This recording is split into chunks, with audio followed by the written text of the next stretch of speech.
네, 명예훼손의 성립 요건에 대해 알아보도록 하겠습니다. 명예훼손의 경우에는 공연히 사람의 명예를 훼손하여 성립하는 범죄라고 말씀드렸죠. 그래서 공연성, 다수가 인식 가능한 상태인 공연성을 요구하고요.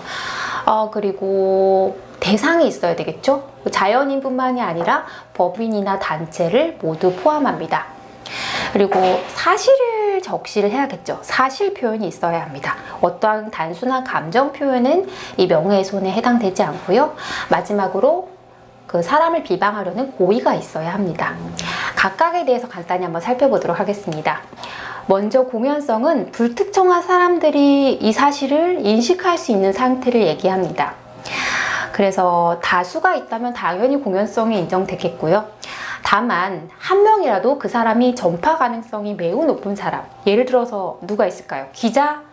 뭐 이런 사람도 들 수 있겠죠. 그런 경우 또 이런 경우에는 그 한 명이라도 전파 가능성이 높으면 당연히 인정이 될 수 있고요. 다수인이라도 그 실제 피해자가 될 수 있는 사람과 어떠한 실질적인 친족 관계나 뭐 친목 관계가 있어서 전파 가능성이 없다고 판단되면 또 반대로 이 명예훼손을 인정하지 않는 경우도 있습니다. 몇 가지 판례를 예로 들어 보겠습니다. 2018도 4200 사건입니다. 마트 운영자 갑이 그 아이스크림을 납품하는 직원 을이 있었어요. 그래서 마트의 점장 병이 뒷돈, 그러니까 입점비를 뒷돈을 챙긴다는 소문이 있다. 그래가지고 지금 조사를 받고 있다라는 얘기를 을에게 하면서 실제 당신도 입점비를 주고 있느냐, 입점비를 얼마나 줬는지 이런 부분에 대해서 물었다고 해요. 그래서 이 사실을 알게 된 그 점장 병은 갑을 이 명예훼손죄로 고소하게 됐습니다. 법원의 판단은 고의도 없다, 그리고 전파 가능성도 없다고 판단했는데요. 하나씩 살펴보면 고의 같은 경우에는 이 운영자 갑이 실제 병에 대한 소문을 듣고 진위를 확인하기 위해서 을에게 확인하는 과정에서 물은 것이라서 그 병의 사회적 평가를 저하시킬 의도나 목적이 없었다. 그래서 명예훼손이 고의를 인정하기 어렵다고 판단했고요. 공연성과 관련해서는 이 갑이 을을 개인적으로 작은 방에 불러서 이러한 사실을 얘기했다고 하고 또 당신만 알고 있으라 라고 얘기를 했다고 해요.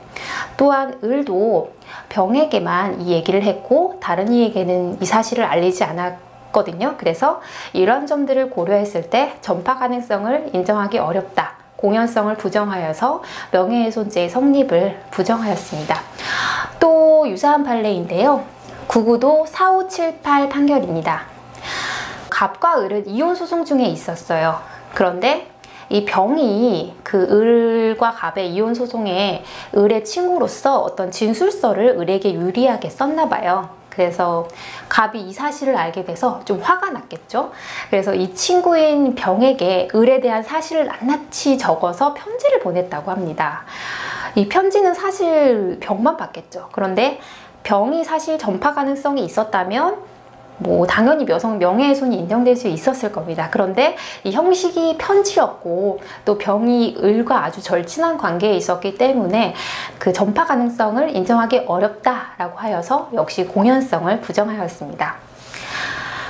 이번에는 카카오톡과 관련된 판례도 하나 소개해 드릴게요. 이것은 원심과 대법원의 판단이 바뀌어서 조금 더 제가 관심 있게 봤던 판례인데요. 2016도 21662 판결입니다. 갑은 카카오톡에 예비역 병장 3명을 초대했어요. 그래서 상관이 을에 대한 그 허위 사실을 막 적었어요. 예를 들어서 그 사람이 그 부하 직원을 폭행하고 이러한 것들로 조사를 받고 있다라는 메시지를 남긴 겁니다.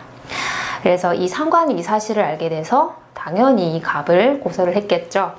네, 이 경우에 원심은 3명에게 당연히 전달했으니까 전파 가능성이 인정된다 라고 하여서 명예훼손을 인정하였지만 대법원의 판단은 달랐습니다. 바로 이 3명 중에 1명은 번호가 바뀌어서 그 메시지를 확인하지 못했다고 설명을 했고요. 1명은 읽었지만 뭐 관심이 없었다.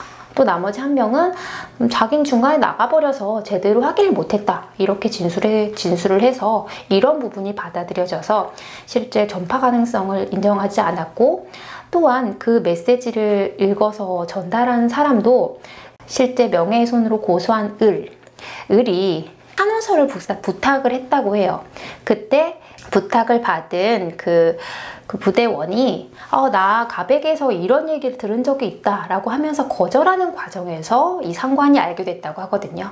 그런 점을 봤을 때도 어떤 공연성을 인정하기 어렵다 라고 하여서 대법원에서는 원심의 판결을 뒤집고 무죄를 선고했습니다. 다음은 8.1도 1023 판결입니다. 이 판례는 친족 간에 관련된 내용인데요. 갑이 을을 만나서 얘기를 하다가 너의 친척인 A가 B와 불륜관계다 라고 얘기를 했다고 합니다. 그래서 을은 밥을 먹자마자 그 A와 B에게 찾아가서 이 얘기를 했다고 하고, 이 A와 B는 너무 화가 나서 갑을 명예훼손으로 고소를 했습니다.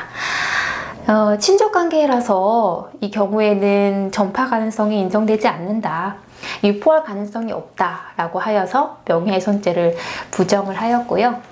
8.3도 2190 같은 경우에는 같은 그룹 집단에 있기 때문에 또 전파 가능성을 부정한 판례인데요. 학교법인 이사장 앞으로 법인에 근무하는 중학교 교사 을에 대해서 갑이 을은 전과범으로서 교사직을 팔아가면서 이웃을 해치고 또 고발을 일삼는 악덕한 사람이다 라는 내용의 그 진정서를 제출했다고 합니다. 그래서 그 을이 갑을 명예훼손죄로 고소를 했지만 이사장과 그 을의 관계, 이사장으로서의 지위 이런 점을 고려하면 역시 유포할 가능성이 없어 보인다 라고 하여서 명예훼손의 성립을 부정하였습니다. 이렇게 여러 가지 구체적인 사정을 살펴야 하겠지만 어쨌든 그런 사정을 살펴봤을 때 한 명이라도 유포할 가능성이 있어 보인다면 명예훼손죄의 성립을 인정하고 있고요. 다수이라도 어떠한 친밀한 관계가 있거나 친족 관계이거나 그리고 그 지위가 유포할 가능성이 없는 관계인 경우에는 공연성을 인정하지 않고 있다는 점이 특징이라고 하겠습니다.